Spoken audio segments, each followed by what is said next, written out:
Ktorá mamička by nechcela, aby jej deti a partner pomáhali s domácimi prácami? Ja som chcela a žiadala som ich o to. A popravde, vždy mi na tom bolo niečo čudné. Prišla som na to, že čo, a veľmi sa z toho teším, súvisí to práve s tým žiadaním o pomoc.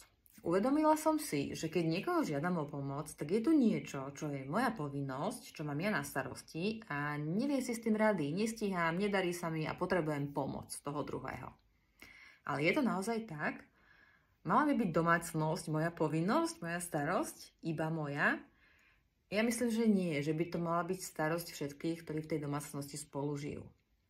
A toto je naozaj prameň toho môjho divného pocitu, pretože hoci ja som hovorila, že chcem, aby mi pomáhali, ja som v skutočnosti chcela, aby sa podielali, spolu podielali. A oni reagovali iba na tú žiadosť o pomoc.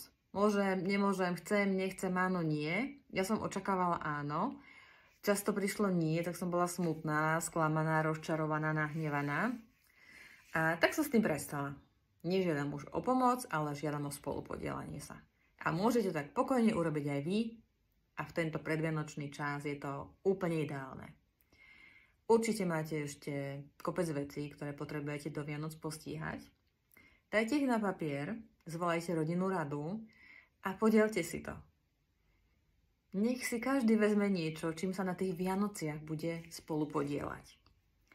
A ešte jeden taký dobrý tip. To, čo si tie vaše deti vyberú, to proste nechajte plne v ich réžii. Bude to pre nich parádna skúsenosť, ako manažovať samých seba, ako plánovať. Viem, nebude asi všetko tip-top, tak ako by ste si to vypredstavovali, ale aj pre vás to tým pádom bude parádna skúsenosť, pretože tak trošku pustíte veci pod kontrolou a také lípnutie na tom, ako by to malo vyzerať.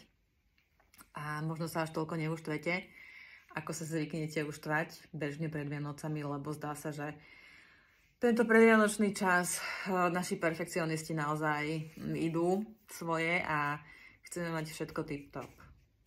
Tak myslíme na to, že není to o tom, že sa máme uštvať, že sa máme úplne vystresovať. Menej je niekedy viac. Tak pošlite prosím svojich vnútorných perfekcionistov na dovolenku.